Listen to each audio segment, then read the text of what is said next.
My father once asked me a question when I was a boy, which intrigued me. Why is it that we honor the ones we love only in death, or when death looms not so far off in the horizon?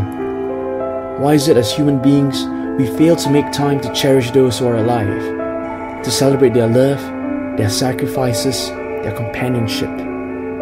Many years later, I find myself broaching the very essence of that question, and my dear father's clock of mortality seemed to reverberate ever so loudly.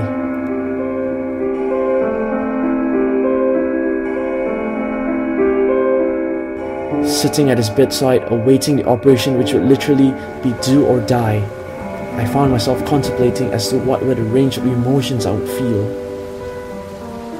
when the reality slams me like a speeding freight train. He might be no more from my life.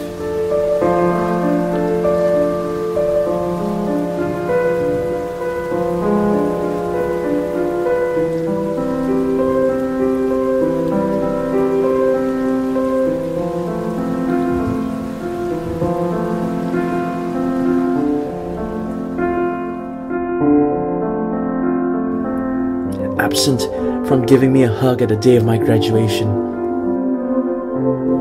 Absent from advising me to be a good husband and father myself at my wedding.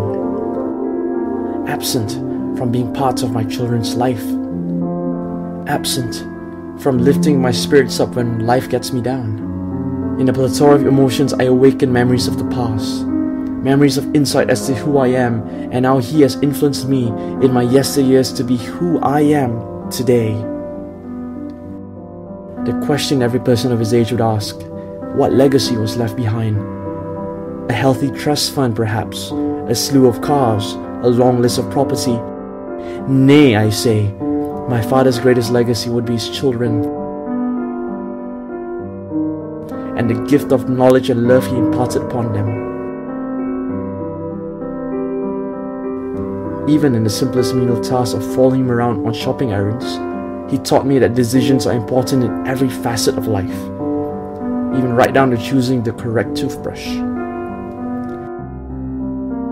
Those principles were priceless, and no dollar sign could ever symbolize.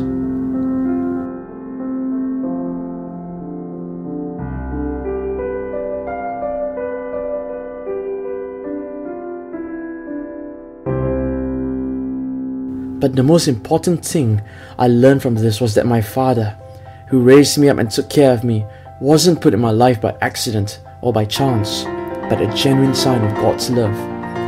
And when the time does come for my father to move on to heaven, I know that everything will be alright, because God is in control, without a shadow of a doubt. No more sadness, no anxiety, just peace and calm, knowing that my father will be going back into his Father's loving arms.